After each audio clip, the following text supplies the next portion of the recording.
was not by chance that this struggle came to be. The blame falls squarely upon my shoulders for giving evil the chance it needed, and therefore fulfilling an ancient prophecy. Raiden's Earthrealm champions had failed to stop the Deadly Alliance from fully resurrecting the mummified army of the Dragon King.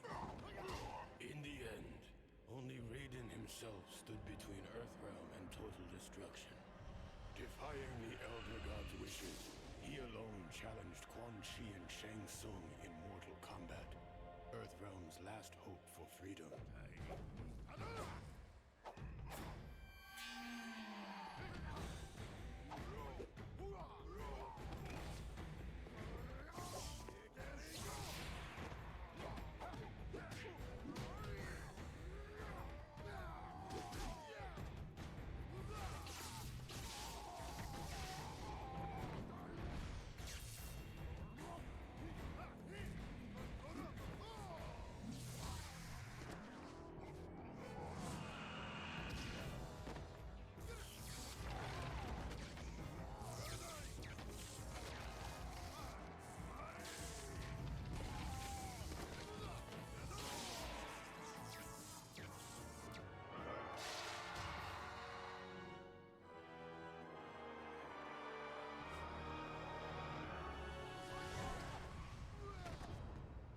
Raiden fought well against the two sorcerers, and it seemed as though victory was at hand.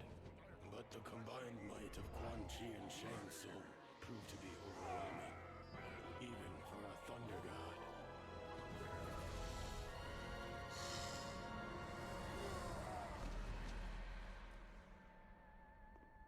Raiden was defeated.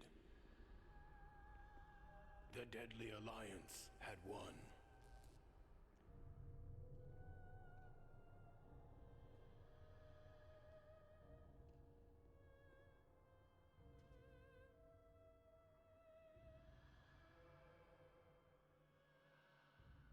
Their victory was short-lived. As suspicion and lust for power overcame both Quan Chi and Shang Tsung, the former allies turned on each other. The Deadly Alliance was no more.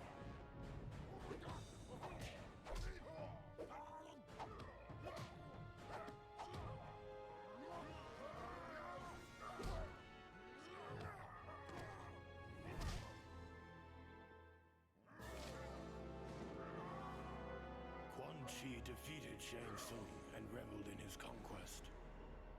But it is said that there is only one true ruler of Outworld.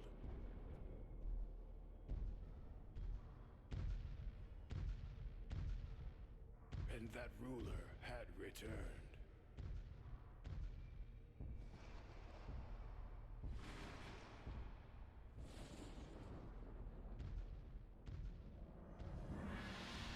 Onaga, former Emperor of Outworld, the Dragon King. The prophecy had been fulfilled.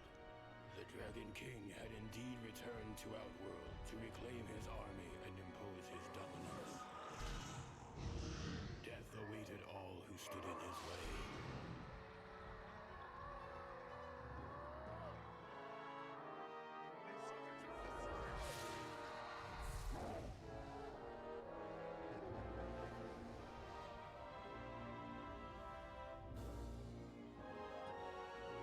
And so it was that a new alliance was formed out of desperation.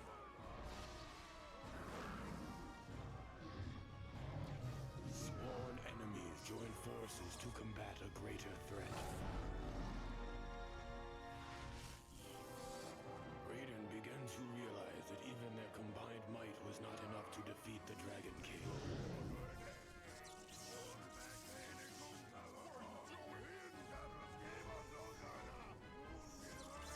There was only one chance left. Raiden's sacrifice was in vain, for the blast had little effect on the Dragon King. Now Onaga has what he needs to shape the realms as he sees fit. I was the fool who brought him this power. Only I can destroy this threat, born of deception.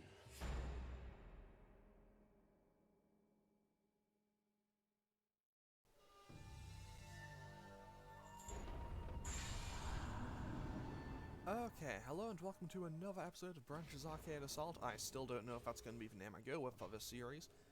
And in today's episode we're going to be playing on hard mode on Mortal Kombat Unchained, which is basically the PSP version of Deception, which includes 4 characters that weren't in any of the game, in any version of the game previously, and 2 that were only in the GameCube version. So for full roster we have Kenshi, Jade, Scorpion, Millionaire, Goro, Katana, Baraka, Sub-Zero, Havoc, Sindel, Raiden, Lime, Cabal, Ermac, Blaze, Jax, Nightwolf, Boraicho, Noob Smoke, Tanya, Shujinko, Hotaru, Ashura, Dairu, Shao Kahn, Frost, Cobra, Darius, Kira, and Liu Kang. Normally these 6 and the 6 on the other side would have to be unlocked, and these 6 aren't in the game normally. Goro and Shao Kahn were GameCube exclusive, and I think they were only in the North American version. And also, one thing I've noticed that's weird is, if I click right on Sindel, it doesn't go to Raiden. If I click right on Sindel, it doesn't go to Raiden. If I click right on Tanya, it goes to Shujinko. I don't know why that is. Anyway, I'm gonna play as Ermac. And, honestly, depending on how well this goes, well, obviously, if I lose, I might just change character. But, we'll see how that goes, because, well, anything can happen. Anything could happen. Like, I might just effortlessly breeze through the entire thing, or I might lose terribly. So, I've played, like, I've played a lot of Deception in my time, but I haven't played it in years. Aside from like 25 minutes, just like to see if the game works. And like, I also unlocked a couple of things in the crypt, but yeah, I haven't played much of this, and before that I hadn't played it for many years. So so a first round flawless victory is something I'm very okay with. Also, I'm not great as him in this game, and you'll probably see me just try to spam that @2 hit combo. Oh, and a couple of others. But yeah, I am not amazing at this game by any means. On the plus side, I can get Death Trap. Death Traps were in Deception, and they're basically stage fatalities that are active and can be used at any time. So basically, you'll see a red line or like a red semicircle on the floor. You just hit your opponent into that, and, well, you do that, and the round is immediately over. There's also yellow ones, which you'll be able to see on this stage, and a few others, which are basically, you can knock your opponent off and into a different into like a different area of the stage. Fun fact, this is the interior of the Nether ship. I'm very glad I managed to get that counter hit there. So, this is the interior of the Nether ship. The deck of this boat is actually a stage in Deadly Alliance, which was the game before. And a lot of the characters in Deadly Alliance do not appear in this one, because I think they're dead. I'm pretty sure they're dead. And which is why Raiden has to fight Quan Chi and Shang Tsung alone at the start of in the opening cutscene. And also, why, now that I think about it, well, it explains why Quan Chi and Shang Tsung aren't in the game, but one thing that never, ever gets explained is why is Dark Raiden a thing? Like, it never gets explained. Okay, this should be the right range, I think. There we go. So, I'm going to try to do fatalities where I can, and honestly, for a game that came out in, I think Deception originally came out in like 2004, I think this game has some really solid fatalities. Obviously, they're not the best in the series, and they definitely show their age here. But, I think for their time, they're pretty great. Well, some of them are. There's some garbage ones. You know, I'm definitely not referring specifically to Boraicho in this game. Although, to be fair, he does not have the worst fatality of all time. Like, we've all seen the memes of Kano in Mortal Kombat vs. DC Universe. Also, this stage, the Falling Cliffs, is basically the great equalizer of Mortal Kombat.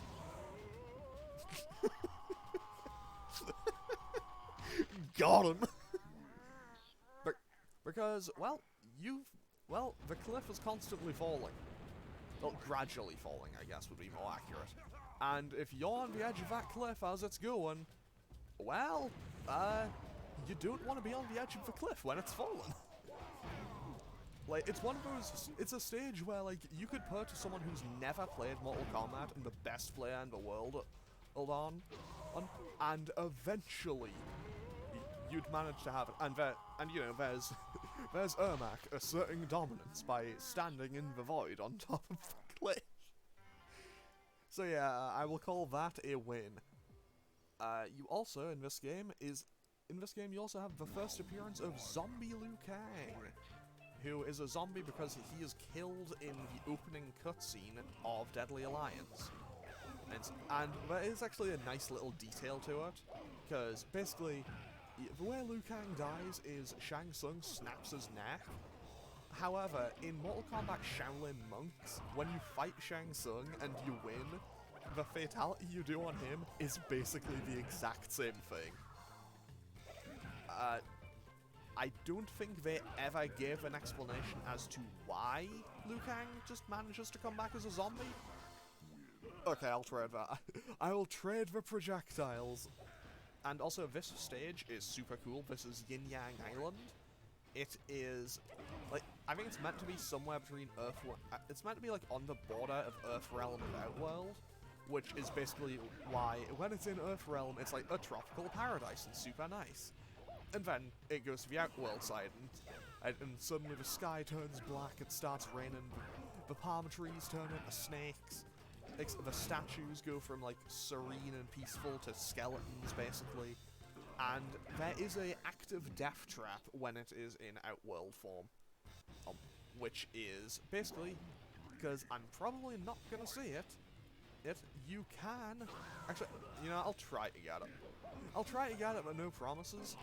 But when it's in the other form, obviously, when it's in tropical paradise mode, yeah, not gonna get it. But, you know, I'm probably about to get hit into it at this, right? No. Yeah, I'm gonna lose here. Okay, yeah. Okay, well, at least I got to show what the stage fatal was. Because, while it's in the other form, there are piranhas in the water. Okay, I'm going to swap away from Ermac and try playing Cabal. Cabal is another one of my favourite Mortal Kombat characters. However, he may be one of my favourites, but he is a character that in no incarnation of any game he's been in have I felt particularly confident playing him. Like, I think I started to vaguely understand him in MK11, but, like, he also wasn't in MKX, and I never really played him much in MK9, which is kind of weird, because in MK9 he's like the god of god tier. And also, wait, what's the input for the blast? Okay, that should be it. No, there we go. I managed to just, like, chip my way through. Because, honestly, I don't know what the tier list for this game looks like, but I know that in MK9, Cabal is, like, #1. Like, undisputed #1, beats basically everybody. Like, I know that in MK9, Cabal has such good matchups. I think he's, like, I think his worst matchup is 6-4. And he's 6-4 in the mirror match because of player 1 advantage. Which is a kind of fun little thing.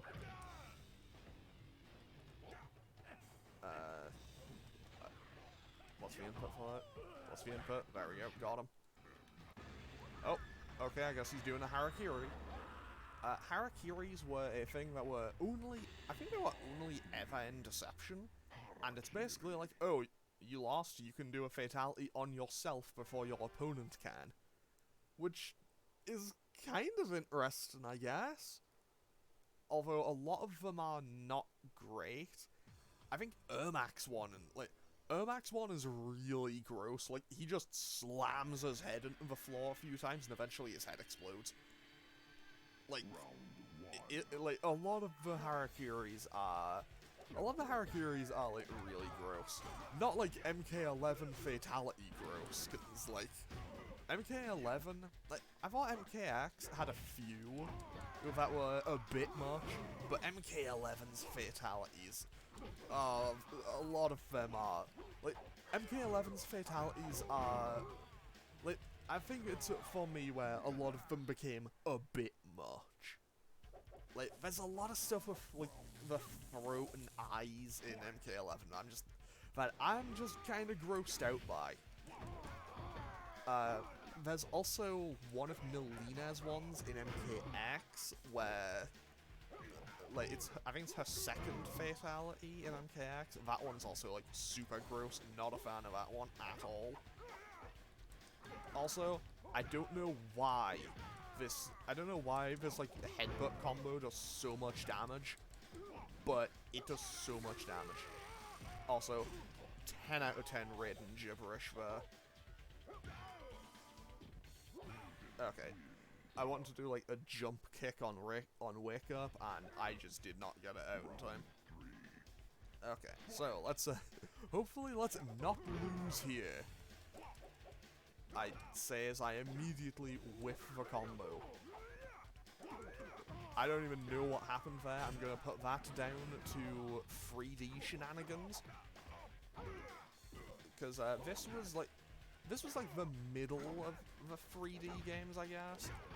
That's because like MK4 fits in a weird place where it's technically the first 3D one, but it's also like the last arcade one. Then Deadly Alliance was the first one like on the PS2 and everything. And fun fact, that fatality basically got remade for one of Cabal's in MK9. Although in the MK9 version, instead of it being like a cut through like the middle, through like the torso, in MK9, I'm pretty sure it was more vertical. Well, and I think the head gets like stuck. I think the head gets like impaled on the hook sword. I might be wrong, I haven't played MK9 in a long time, but I'm pretty sure that's how that works. And I am absolutely getting destroyed by Kira in this first round. And also, in this game, you may notice the little lightning bolts below the health bars. You get 3 of those per match, and I have used like that combo breakers, and you get 3 of them per match. And I've used all of them in the first round, and still lost the round. Also, this stage, it does have a screen transition, but it doesn't have a stage fatal, or death trap, more accurately. Also, interesting thing about Kira as a character, well, as a playstyle, I guess. Well, no, I guess as a character. She's like, she has the dragon teeth, which are basically the same thing as Kano's butterfly knives that I had in Deadly Alliance. But she has Xing? I think it's Xing-Yi. Also, I'll just say this outright. Any like, any fighting style that I pronounce, if I pronounce the name horrendously wrong, I am terribly sorry. But yeah, so Kira has the first fighting styles that Kano and Sonya had in MK. I keep wanting to say in MK9 in Deadly Alliance. That's a combination of words I was looking for. Deadly Alliance. I should probably try playing Deadly Alliance at some point. Well, I said playing it at some point. I should probably try playing it again at some point. Because I remember not really liking it. And also, you know, please ignore the super messed up faces. This was on the PSP. So, while I was doing a little bit of messing about to unlock... But while I was doing some messing about, I got enough coins to, like, unlock some stuff. And I happened to get the alternate outfits for Noob Smoke and Kira. So, Kira's alternate is basically just a Blood Rain thing. I say this, I've never played Blood Rain. I don't know if it's a good game or what. But, like, I know that it's an alternate outfit. And... oh, another thing is, Kira has, like, Sonya's kiss and Kano's ball move. So, like, she really is kind of like a mix of the two. Oh. And if nothing else, I'm getting good use out of managing to get those breakers this time. What are the combos with this? Okay, let's try that. Okay, I might be able to. I don't know what combos into what. Like, I know some basic strings and everything, but like, I'm not gonna lie and say I'm good at this game. Like, honestly, I'm not even gonna lie and say I'm average at this game. And no, I didn't. Okay, I didn't get punched off a cliff, so you know what? That's a success already.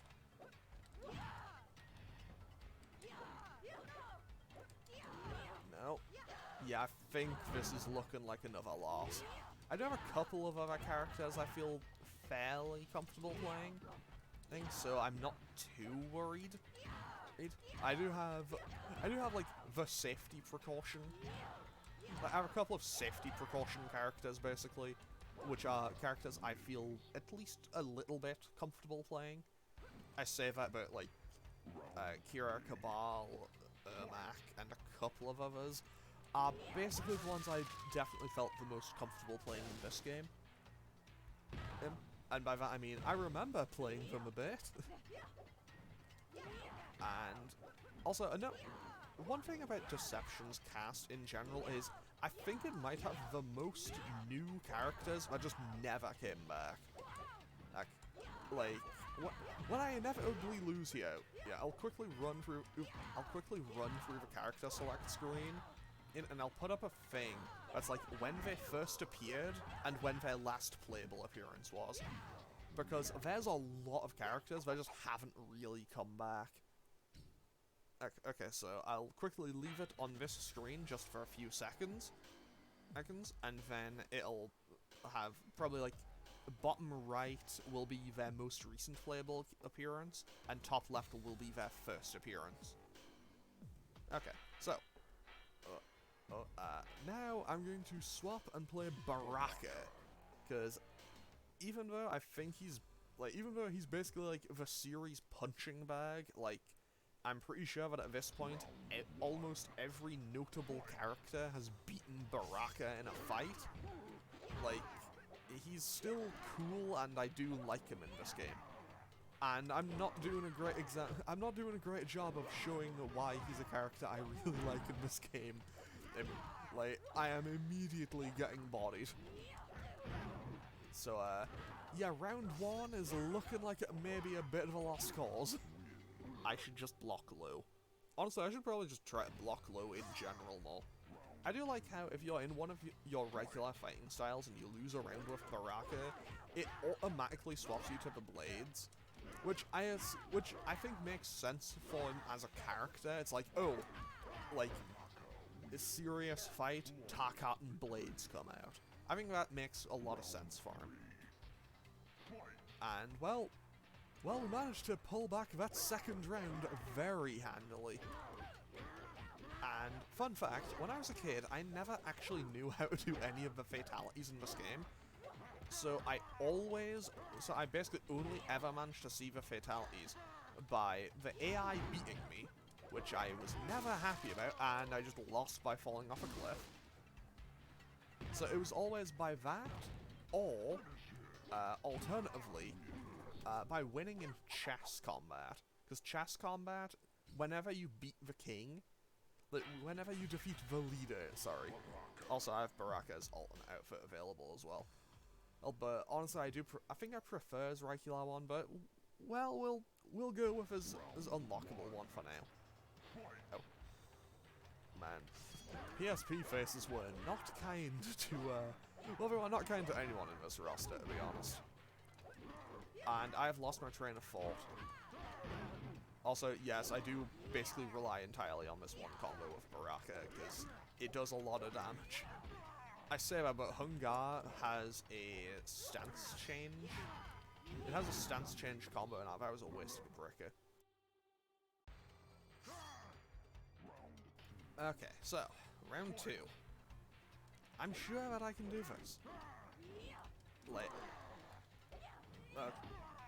Okay, so I do that into a grab. I feel like I'm also dropping some inputs, which isn't exactly an ideal situation, but I think I can still win. There we go. Okay, we took a round. We are on the board once again. And after we beat Kira, we just have to fight Noob Smoke, and then we're at the boss. And Onaga is an interesting one. Like, he acts very differently to a lot of the previous bosses. I say that, I never played MK3 that much, like, I never really saw what Motaru's deal was. Like, I know that he was, like, a centaur. Like, I know he was a centaur, and I know that he had... Like, I know he was a centaur, and I know that people really didn't like it in MK Armageddon, where they made him, like, an actual, like, bipedal person thing. Okay, I'm gonna try one more time with Baraka, and then we'll try with someone else. Because, honestly, I felt very confident in swapping to Baraka, and, well, it hasn't quite gone as I'd hoped to be. If I'm going to be totally honest, it has not gone as I would have hoped so far. I say that, but at the same time, okay, what are combos with this? Okay. Let's try some combos. That was a waste of a breaker. Okay, that did damage, and that... Okay, pushed off a cliff. Mortal Kombat characters resilient enough to, you know, to get shoved off a cliff, land headfirst onto a building, bounce, and just come straight back up. That's fighting games for you. Also, I like how it swapped me back to Silhouette, because when you lose a round with any other character, it swaps you to their default stance. But then, because like, I assume that, like, I know that it's because he uses the blades to get up, but, like, I like to believe that it's because it's, you know, Takata angry. Also, if anything, this is very on-brand. I feel like, I know I said it, like, when I first swapped to him, but I'm pretty sure, like, everybody has beaten Baraka at this point in story. Round 3. Like, also, another thing I'll say is, in the opening for MK Armageddon, the Elder Gods knew that fighters would one day become too powerful and too numerous. This is probably because none of them ever die.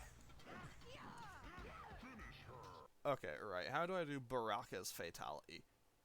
Because beating Kira took ages. Forward, up, down, 2. There we go. So let's see here. We have a cut, another cut, another cut, and then just a stab.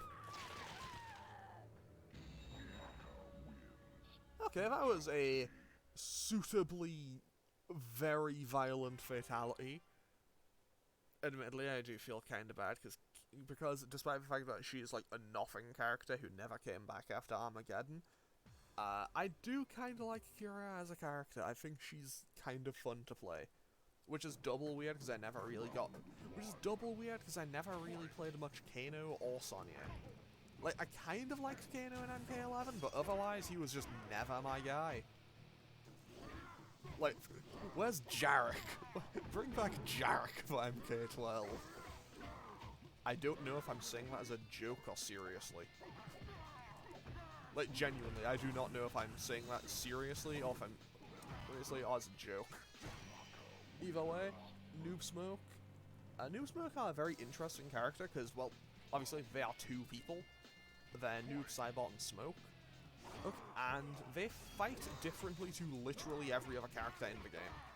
Because every other character has two hand-to-hand styles in the weapon, whereas Noob Smoke is just, they both just have one hand-to-hand style.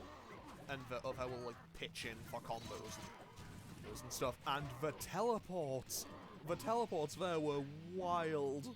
Like, the teleport, yeah, they have a lot of stance switches where they just side switch because of it. It is Like, they are genuinely kind of a menace. I say that, but my basic refusal to block definitely is not helping. Also, this stage does have a stage fatal, but honestly, I don't see myself getting it. I don't even know what Smoke was doing there. He just walked past. Smoke just walked past in the background there, just like, yeah, Noob's got this. Okay, right. Who am I gonna swap to? Let's swap back to Ermac. Also, so I'm not number one lore person on Mortal Kombat. So I'm sure a lot of things could probably be explained to me. So this game is the first time Dark Raiden appears, and I don't get it. Like, what is Dark Raiden's deal? Why does it, like, it's, because, I don't know, Dark Raiden seems like a character, like, Dark Raiden seems like a concept that they really like, but they never, like, commit to. Because it's like, hey, we have Dark Raiden. Cool, are they gonna do evil stuff? Not really. It's like, that's just how he looks in this game. And then they have Dark Raiden, like, at the start of MK11, and then that quickly, and that, like, very quickly gets dropped. It's kind of weird. Like, I don't know, I feel like having actually evil Raiden could be really interesting. Also, one thing I would like to thank Mortal Kombat for, is like, having, you know, Raiden be spelled weird, having it being, like, R-A-Y-D-E-N in some versions of the original Mortal Kombat, so we know it's Raiden, so I don't have to refer to him as Raiden, because that way it would be a lot more inconvenient sometimes to be talking about one version than the other. Also, I will just say, I'm probably gonna lose again, and because I overly rely on this one string. But you know what? It's a real good, like, oh well, I got hit with the death trap. That magnetizes from so far away. Like, I knew that the death trap was there. I did not think I was anywhere even remotely close to its range, though. Okay, who am I gonna swap to here? Let's try... You know what? I've been talking about him, let's try Raiden. I have never really played Raiden at all in this game. Like, even when I played a lot of Deception, I never really played much Raiden. So, let's see how this goes. Well, I went straight for the fly. Like, I know...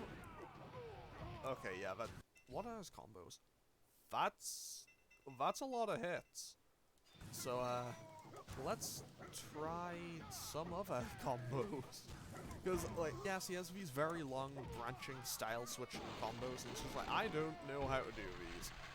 I'm not gonna be able... Like, I'm not gonna commit all that to memory in, like, an instant. And I got hit. I walked right into the smoke. And I did a brick as I died again. I need to stop doing that. I kind of wish the game just wouldn't let you. Okay, so let's try... Okay, let's try these. Let's try these. Raiden is definitely proving to be a bad decision for me, though. Oh, because... Like, it's weird. I think Dark Raiden looks really cool, and I do like Raiden. Like, I kind of... Like, I played a little bit of him in MK11. But I don't know, I've just never really clicked with him in a lot of games. I think part of why I played him... I think part of why I played a fair bit of him in MK11 is because I unlocked a cool, like, kind of vampire-looking outfit for him, and that looked cool. I say that, but, you know, MK11 has so many cosmetics. Like, if anything, it has too many. It's like, you know, it's like, my character, the character's out here having a fight to the death, not like having a drip death match. Okay, yeah, Yeah, this one's looking like a lost cause here. Wait, I thought I was... Oh, it's 4-4 back. It's 4-4 back to... I was doing the wrong input. Whoops. Like, I was just hitting 4-4-2, not 4-4 back to. Okay, let's try Baraka again. Let's try Baraka again, and honestly, if things start going really south, I have heard that Cobra is like broken for arcade mode because the AI can't figure out how to handle one of his combos. Like, ideally, I don't want to have to get to a point where I'm relying on that, but you know, sometimes these things happen. I say that, but like, I'm like, that is a last resort scenario. Can I get a hit? No. Okay, I just got him with a kick. Sometimes you just gotta hit him with a kick. Okay. I also want to be back on the other side. Also, that throw seems ridiculous. Like, because you get to, like, you land the throw, and then you get so much time by the looks of it. Like, it looks like you just get so much time to do whatever. On the plus side, we are like one combo away from victory, and there we go. Oh, okay, he's doing a Harakiri, so I don't get to do my fatality, but that's fine. Also, fun fact, both Noob and Smoke in this game have black blood, but if you hit them into one of the stage death traps, it's still red.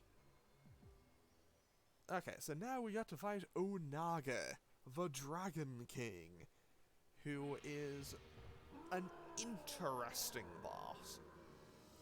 Like, he's interesting in the sense that it's like, much like a lot of the other super bosses, you can't grab him, you can't hit him with Scorpion's Spear or Sub-Zero's Freeze or anything. Like, he's got some annoyances like that. And also, he also just doesn't take as much damage. On the plus side, you do have the Kamidogu here, which are a story thing. Like, you use them for the story. Like, Shujinko's entire story in the Conquest mode is about collecting them. The two we currently see in the background. The purple one is the one for Outworld, and the red one is for the Nether Realm. And I think I know which is which. The next one along here, that one is the Chaos Realm one. The yellow yin-yang looking one in the background is for Adenia. There was a blue kind of square looking one, that was for Order Realm. And then there was one with two. That, oh, come on, really? And then there was one that had like a blue one and a green one on together. That was for Earth Realm. And I feel like I got absolutely robbed with that last round. Because, like, come on, he went to Magic Pixel. Like, I feel like I got absolutely robbed there. Fortunately, Baraka, this one combo does... Like, that one combo does a good amount of damage, so it's pretty handy. And I can just... Okay, we cancelled the attack because of...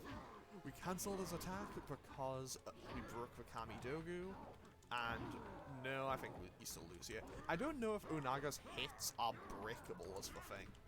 I know they're blockable. I know he also has a command grab. Hey, okay, I'll swap characters. But Baraka did do really well there. Let's try Scorpion. Like, I don't know what the competitive meta of this game is, or like where characters would fall on the tier list, but I've heard Scorpion is amazing in both Armageddon and Deadly Alliance, so I wouldn't be surprised if in a competitive sense he was super good in this game too, but at the same time fighting Onaga, like fighting the boss and fighting an actual person is, you know, two very different things. And also, I read exactly what the string was, then proceeded to immediately forget what the string was. And also, fun fact, you can get knocked off the side of the stage there. When you get into like that, when you go into that like staggered animation where it's like, oh, I might fall off, you can actually get knocked into those spikes. Like, which, obviously, if that happens, you do just lose. However, it doesn't seem to happen very often. Like, I don't know what causes it, but it can happen. Like, I don't know what causes it. Normally, when you go into that, you get kind of staggered, and Unaka just does, like, a taunt and a laugh. But, like, sometimes he can actually just hit you into the spikes. And I never knew that for many years. Also, I should probably try to learn a more damaging, like, combo to punish when I actually get the Kamidogu out. Because I'm not getting a massive amount of damage out there. Okay, yeah, Scorpion might not have been my best play there, which is weird.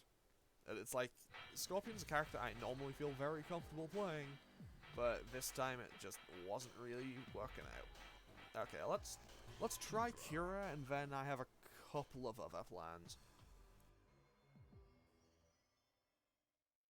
I mean, I say that, but like, with both Kira and Cabal, my entire game plan involves, you know, popping them up into the air with a launcher, and doing like a combo from there, which obviously you can't really do against Onaga, because he kinda can't be hit into the air. Like, how much damage do I get if I hit him with this? Okay, that was like 21%. You know, I do that 5 times and I take 1 round. Obviously, the Kamidogu don't come back, though. Like, if I use a Kamidogu, like, I can only use a Kamidogu once per match. Well, I can use each Kamidogu once per match is a more accurate statement. Yeah.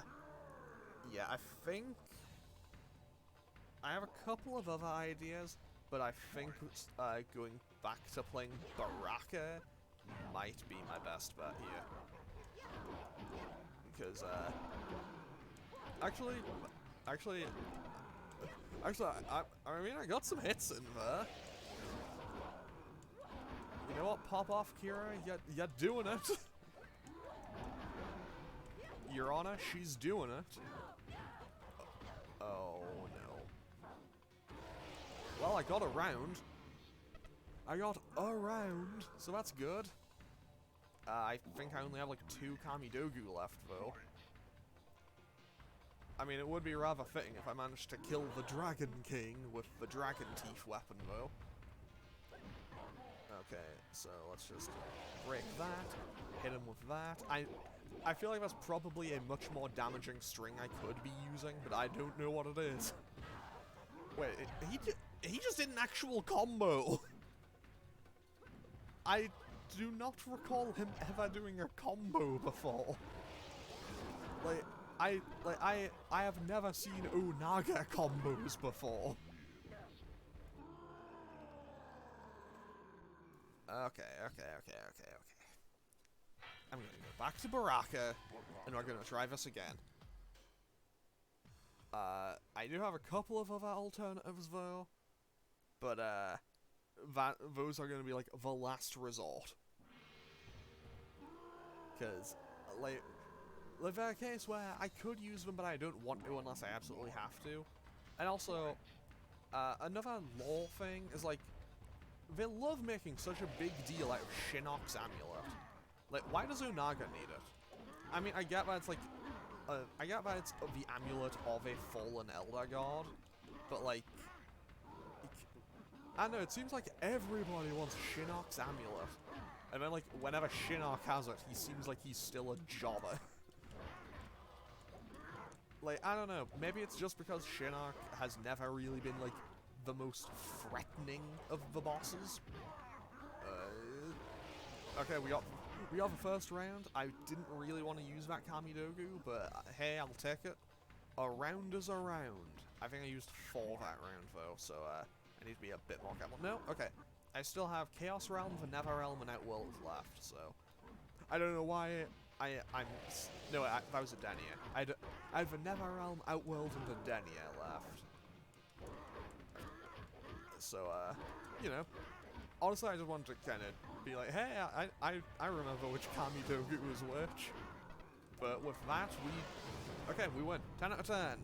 There goes Onaga. There goes the Dragon King. I don't remember how many losses I had. I think it was like 9 or 10. So, honestly, I feel like I lost less than in Soulblade, but I feel like I lost less than in Soulblade, but it still took about as long.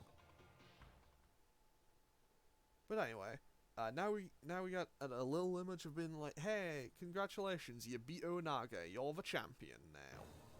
Which is kind of gross, because it's got the eye. And now we have Baraka's ending.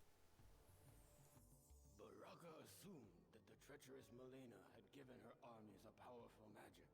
They fought with savage brutality, but he could not stop their advance. He vowed that Melina would pay for her betrayal. Baraka's warriors brought word that she had agreed to meet with him in an ancient lair, but Baraka was no fool. He sent another in his place. Baraka's scouts reported that the Earthrealm warrior Sub-Zero was near.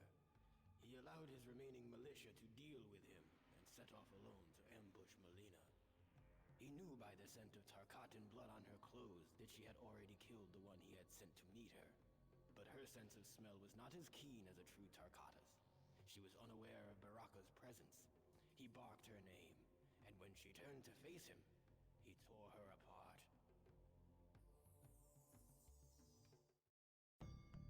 So all the endings and the opening of the game are narrated by Shujinko, who was the protagonist of this game's Conquest mode, and evidently he mustn't have made a massive impression, because after Armageddon he was never really seen again.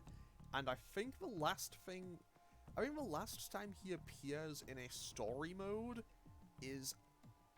No, not in a story, in an arcade mode ending or anything. I think Cassie kills him in her arcade mode ending for MKX. I might be misremembering, but I'm pretty sure that that was his last appearance. But yeah, so yeah, that's this done. We can now put it into like the little chart to see how it compares to Tekken 3 and Soulblade. I definitely feel like this was the hardest one so far. But at the same time, I think that might also just be because I don't know, like, this and Soulblade, I feel like both of them were fairly challenging, but I also fully acknowledge that I'm just not very good at them. I think I might just not be very good at 3D fighting games, or fighting games in general, but I enjoy playing them, so I'll still do episodes of this every now and then. But yeah, so with that is the Arcade Assault on Mortal Kombat Unchained done. I might come back and try it again another time, or just do regular Deception. But yeah, with that, I think that's just about it for this. Yes, I think this goes in between Soulblade and Tekken 3 for number of continues used. But with that, I'm gonna end this one off here. I'll hopefully see you all in the next one. And, like, whatever that one is, because I don't know what my next game is going to be. Don't know what the next one is. I haven't thought that far ahead yet. But anyway, I'm going to end this one off here. Yeah, conveniently enough, just as the credits are ending. I think the credits are ending. I've never sat through them all in this game before. So yeah, with that... Okay, I need to stop saying that. Okay, yeah. So, feel free to hit any of the buttons down below. You know, the usual. And I'll hopefully see you all in the next one. Okay, thanks for watching. Later. Next time on Branch's Arcade Assault.